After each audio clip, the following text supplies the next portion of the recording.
biggest blunder of my life. My husband randomly decided to join my cooking class and caught me. Have you ever wondered about why most marriages always ended up in shambles because of the overlooked ripples that were brewing underneath? The ripples come in various ways, but mine was different.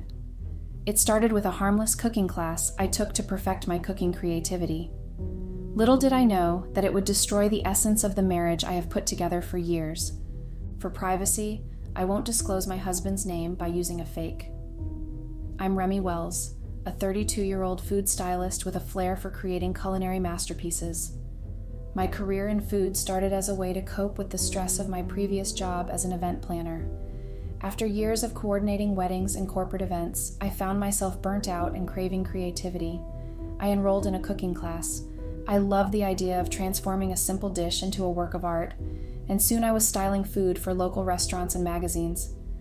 My life took a dramatic turn when I met my husband, Asher, at a mutual friend's housewarming party.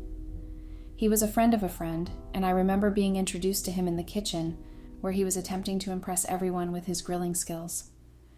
Asher was working as a sales representative for a small insurance company at the time, and I was struck by his easygoing nature and his ability to make everyone feel at ease. We talked for hours, and I was drawn to his kind heart, his sense of humor, and his ambition to succeed in his humble career. We started dating soon after, and I was swept off my feet by his romantic gestures, his thoughtfulness, and his unwavering support. We got married a year later, and I thought I had found my happily ever after. But as time went on, I found myself feeling unfulfilled and restless.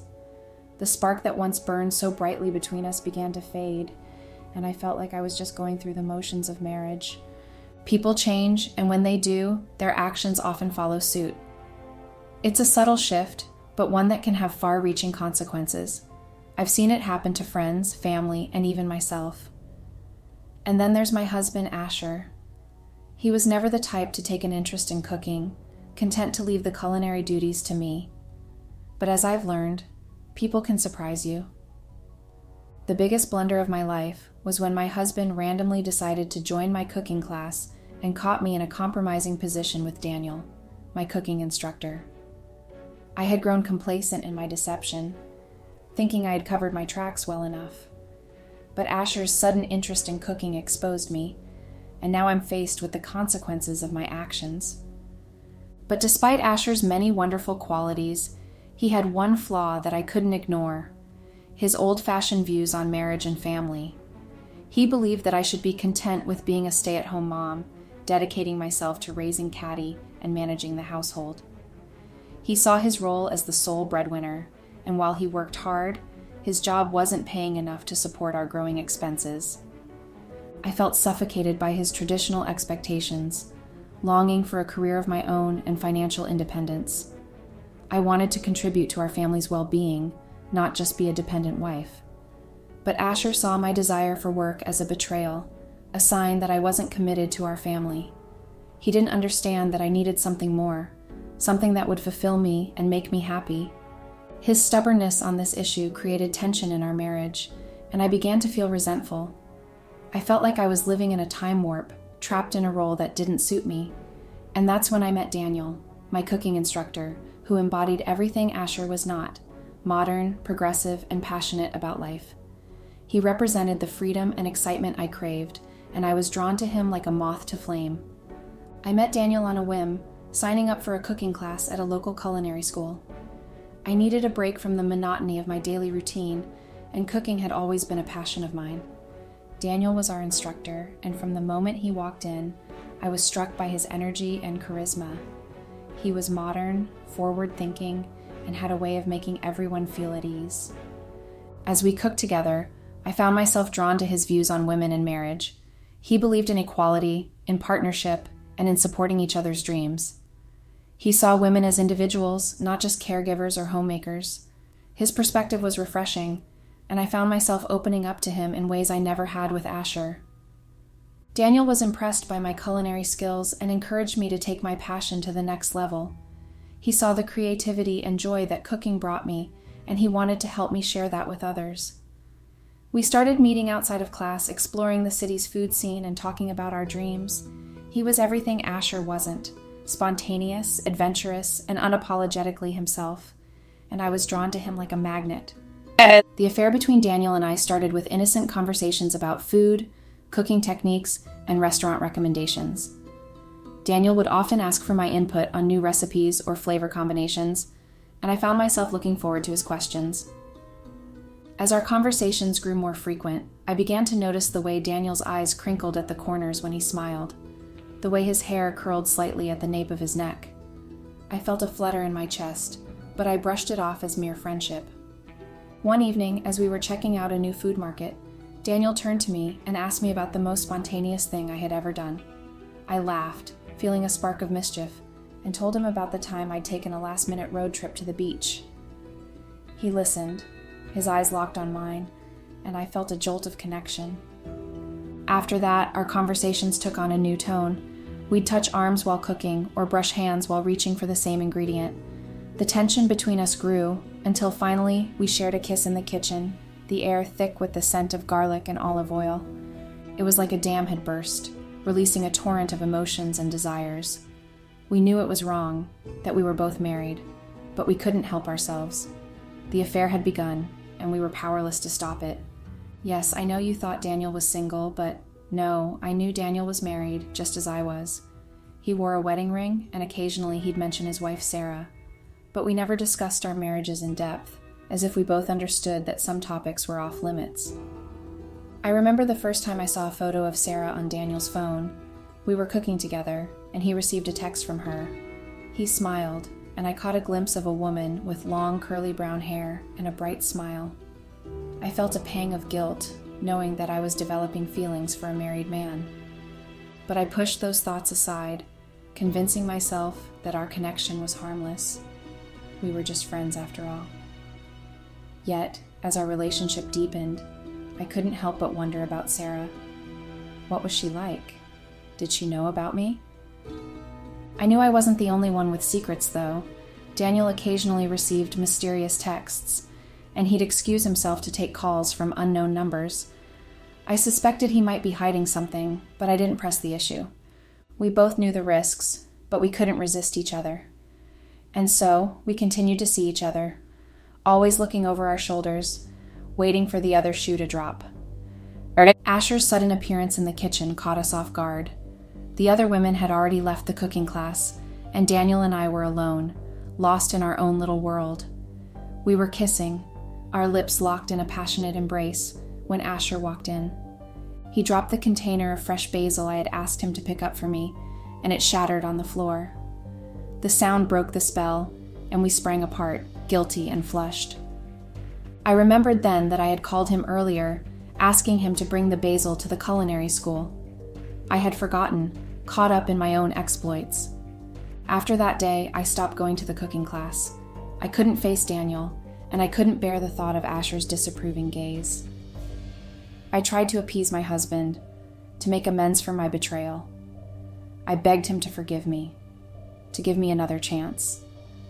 I cooked his favorite meals, wore the clothes he liked, and pretended to be the wife he wanted me to be.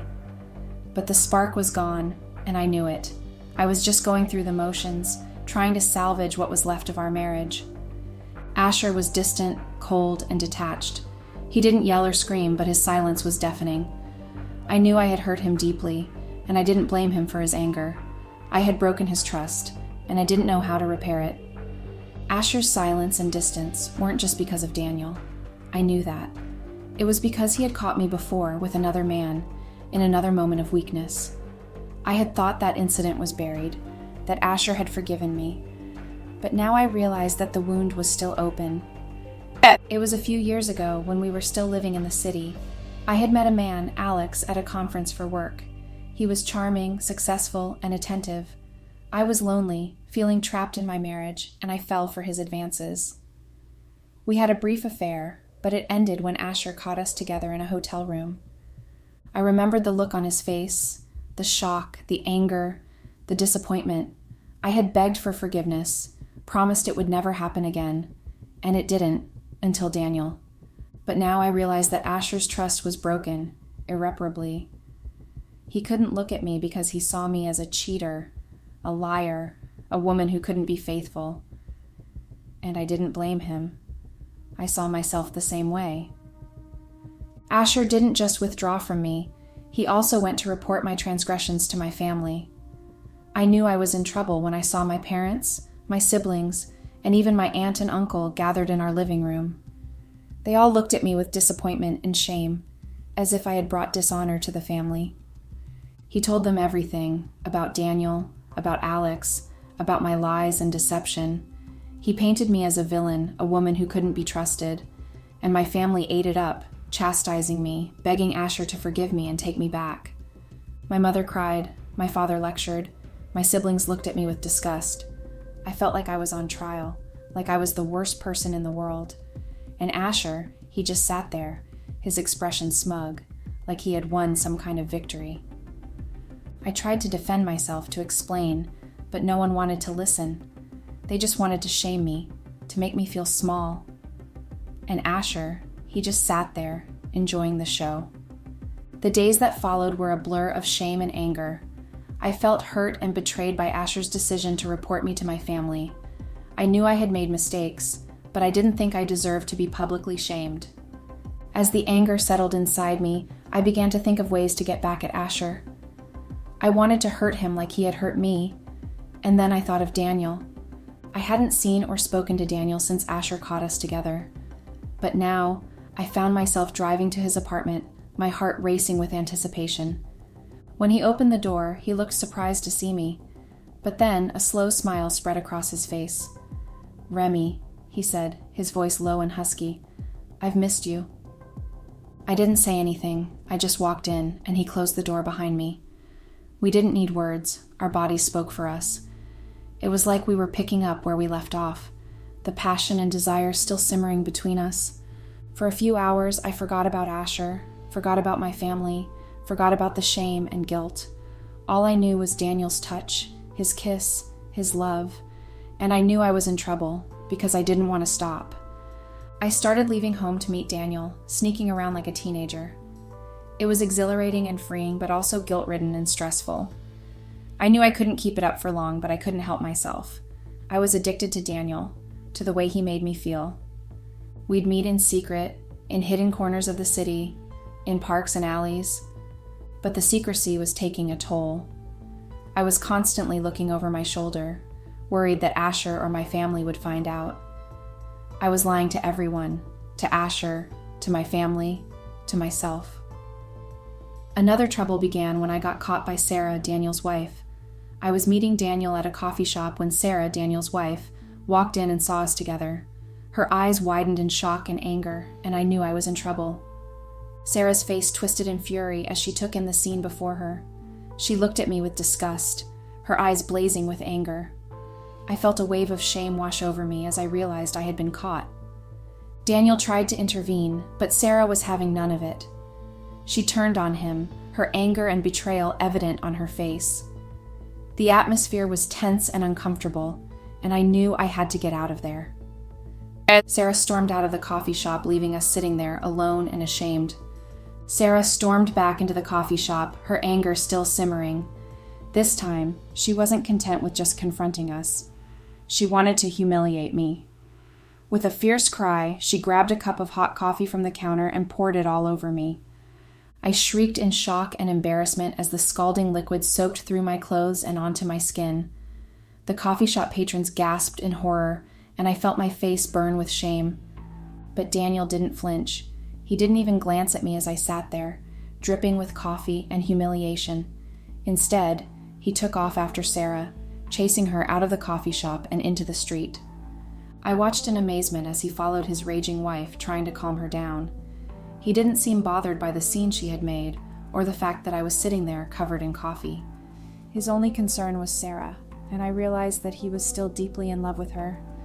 As I sat there, feeling embarrassed and alone, I knew that I had to face reality. Daniel was never going to leave Sarah for me. He was too invested in their relationship, too committed to making it work. And I was just a distraction, a temporary fling to spice up his life. The decline of our marriage reached its peak when Caddy fell severely sick with hemolytic uremic syndrome, HUS, a rare blood disorder that required urgent blood transfusions. I was devastated, feeling helpless as my daughter's health hung in the balance. Asher and I were both desperate to do anything to save her, and when the doctor mentioned that she needed blood donations, we both volunteered to donate. But when the test results came back, we were shocked to discover that Asher's blood group didn't match Caddy's. I felt a pang of guilt and regret, thinking about how our marital issues had distracted us from what truly mattered. Now, when our daughter needed us most, we couldn't even help her in the most basic way. Asher was visibly shaken, feeling helpless and frustrated that he couldn't donate blood to save his own daughter. I could see the anguish in his eyes, and for a moment, our differences were forgotten. But as we waited for the medical team to find a compatible donor, the tension between us returned. Asher couldn't look at me, and I couldn't blame him. I knew I had let him down, and now our daughter was paying the price. The wait was agonizing, but eventually, a compatible donor was found, and Caddy received the transfusions she needed. As she slowly recovered, I knew I had to make a choice: fight for my marriage or let it go. But as I looked at Asher, as Caddy recovered, Asher couldn't shake off the feeling that something was off, because the fact that Asher's blood group didn't match hers raised some questions. At first, we thought it was just a rare occurrence, but as we probed further, we realized that the chances of Asher's blood group not matching Caddy's were extremely low. We decided to go for a DNA test to confirm our suspicions. The wait for the results was agonizing, but when they finally came back, our world was turned upside down. The test revealed that Caddy wasn't Asher's biological daughter. We were both in shock, trying to process this new information. I felt like my whole world was crumbling around me. How could this be? I had been with Asher since before Caddy was born. Asher's face turned red with rage as he accused me of bringing another man's child into his home. His anger and hurt were palpable, and I knew I had no defense. As I stood there trying to process the revelation, a sudden realization hit me. Caddy might not be Daniel's daughter after all. I thought back to my past, to the affair I had ended abruptly. The week I ended it was the same week I discovered I was pregnant. Alex, my former lover, flashed into my mind. Could it be? Could Caddy be Alex's daughter? The possibility shook me to my core. I had always assumed that Caddy was Asher's daughter, but now I wasn't so sure. The incident sent Asher into a tailspin. He stopped coming home, instead spending all his time at the hospital with Caddy. I was shocked by his devotion, especially since he now knew she wasn't his biological daughter. One day, I overheard Asher on the phone talking to someone in hushed tones. He mentioned Caddy's name, and my heart skipped a beat as I listened. He said something about taking her to his mother's house once she was well enough, and how she would live with his family from then on. My mind reeled as I processed what I had heard. Asher was planning to take Caddy away from me, to raise her with his family. I felt a pang of fear and loss. Despite everything, Asher's actions showed me that he still cared deeply for Caddy. He was willing to put aside his own pain and anger to ensure her well-being. I knew I had to reach out to Alex to tell him about Caddy, but as I tried to contact him, I realized he had vanished from my life completely. His phone number was no longer in service, and his social media profiles were gone. I was left wondering if Alex would even want to hear from me after all these years. Would he be happy to learn about his daughter, or would he be angry and resentful? Would he even believe me? I thought about sending a letter or an email, but I hesitated. What if he didn't want anything to do with Caddy or me? What if he denied paternity or worse, rejected his own daughter? The uncertainty was suffocating me. I felt like I was carrying a secret that wasn't mine to keep, and the weight of it was crushing me. As I struggled to find a way to reach Alex, I couldn't help but think about Caddy's future. Would she grow up without knowing her biological father? Would she ever have a relationship with him? I know I have said a lot, but please Reddit, I am torn. I don't know what to do. Everything just presses down on my shoulder. I don't know if I should keep looking for Alex or let Asher take Caddy to his family when she gets better. Even though Asher already hated me, he wasn't planning to leave me.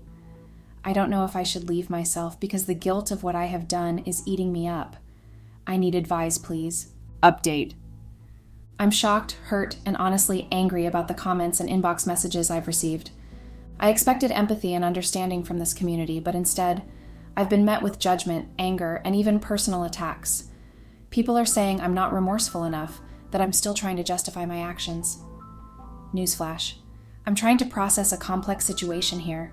I'm trying to figure out how to move forward, how to make the best decision for my daughter, and how to navigate my relationship with my husband. And to those who think I'm capable of having another affair after everything that's happened, are you kidding me?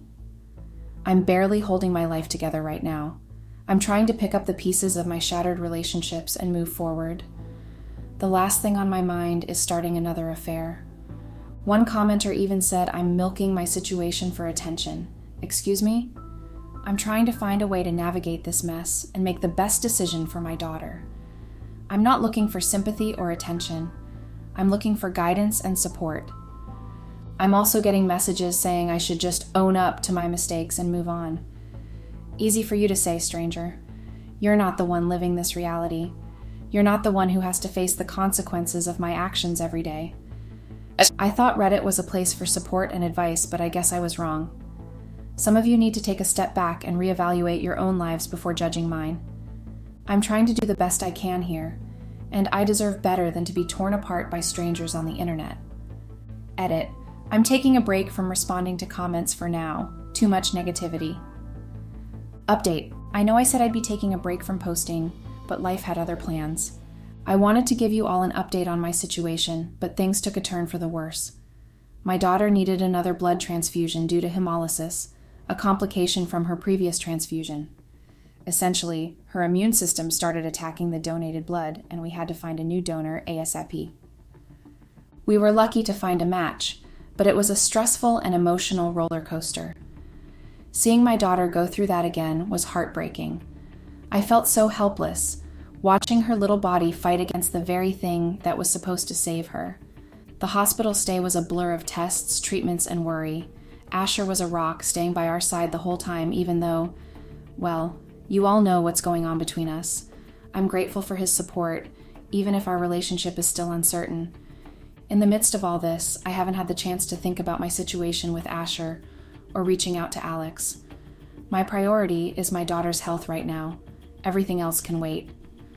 I know some of you are invested in my story, and I appreciate your concern.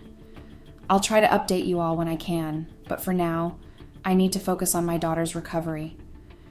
I've been thinking a lot about Asher and how he's been handling everything. Despite finding out that Caddy isn't his biological daughter, he's been absolutely amazing. He's been by her side through every hospital visit, every transfusion, every tearful moment. He's been a rock for both of us, and I don't know what I would do without him. But as much as I'm grateful for his support, I'm also worried about his emotional state. He's putting on a brave face for Caddy's sake, but I can see the pain in his eyes. I can sense the hurt and the anger simmering beneath the surface, and I don't know how to reach him, how to beg him for forgiveness. I feel like I've broken him, like I've shattered the trust and love we once shared. I don't know how to put the pieces back together again. I don't know how to make him see that I love him, that I need him, that I can't do this without him. I've tried talking to him, but he just says he needs time. Time to process, time to think, time to figure out what he wants. And I get it, I really do. But the waiting is killing me. The uncertainty is suffocating me. I just want to beg him for forgiveness, to plead with him to stay with me, to work through this together. But I don't know how. I don't know if I even deserve it. Update. I just wanted to take a moment to address the comments on my previous posts. Unfortunately, I'm still getting some pretty nasty messages from people who seem to take pleasure in my pain. To those people, I just want to say thanks for nothing. Your cruelty and judgment aren't helping anyone. But to the people who have been kind, who have wished my daughter well and offered words of encouragement, I want to say thank you. Thank you from the bottom of my heart. Your kindness means more to me than you'll ever know. Caddy is still recovering, and it's been a long and difficult road, but seeing her smile, seeing her laugh, it makes everything worth it. And knowing that there are people out there who care, who are rooting for us, it means everything. I know I don't deserve it, but I'm grateful for your forgiveness and understanding. I'm grateful for your humanity. And to those who are still struggling with my situation, I get it. I really do. I'm not asking for sympathy or absolution. I'm just asking for kindness. Let's try to be kind to one another, even when it's hard. Update. I'm not sure how much more I can take. Asher's family found out about my infidelity, and they're not happy. I don't blame them, really. I'm not happy with myself either. The guilt and shame I've been carrying around for months have finally caught up with me. They came to the hospital, pointed fingers at me, and made me feel like the lowest of the low. I couldn't even defend myself because what could I say? They're right. I messed up. I hurt the people I love most. I've been replaying that confrontation in my head nonstop, reliving the pain and humiliation. Since then, I've been in a downward spiral. I haven't even been able to go to the hospital to see Caddy because I'm too ashamed. I feel like I don't deserve to be around her, like I'm going to taint her with my presence. I've been avoiding Asher too, because I don't know how to face him. I feel like I've let him down in the worst possible way. Asher's been trying to be supportive, but I can tell he's struggling too. His family's anger and hurt are affecting him, and I don't know how to make it right. I feel like I've lost everything. My marriage, my family, my self-respect. I don't know how to get it back. I've been trying to remember the last time I felt happy, truly happy. I think it was before everything fell apart. Now I just feel empty and hollow. I go through the motions of daily life, but I'm not really living. Has anyone else ever felt like they've hit rock bottom? How did you climb back up? I need help. I need guidance. I need to know that there's a way out of this darkness. I'm scared that I'll never be able to rebuild what I've broken. I'm scared that I'll never be able to forgive myself. I'm scared that I'll never be able to find happiness again. Update. I wanted to take a moment to express my heartfelt gratitude to everyone who has reached out to me with advice, support, and shared their personal experiences. Your words of encouragement and understanding have been a beacon of hope in a difficult time. I feel like I'm not alone in this mess, and that gives me the strength to keep moving forward. I took a step towards healing by reaching out to Asher's family to apologize and make amends, as some of you suggested. I knew it wouldn't be easy, but I felt like it was necessary. I needed to take responsibility for my actions and acknowledge the pain I've caused.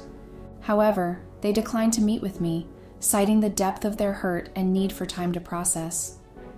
I understand their perspective and don't blame them. I'd feel the same way if I were in their shoes, but it's hard not to take it personally. It feels like another rejection, another reminder that I've messed up beyond repair. I'm trying to focus on the positive aspect of taking responsibility and making amends, even if it's not immediately accepted. I'm trying to see it as a step towards healing, even if it's just for myself. I'm trying to learn from my mistakes and become a better person.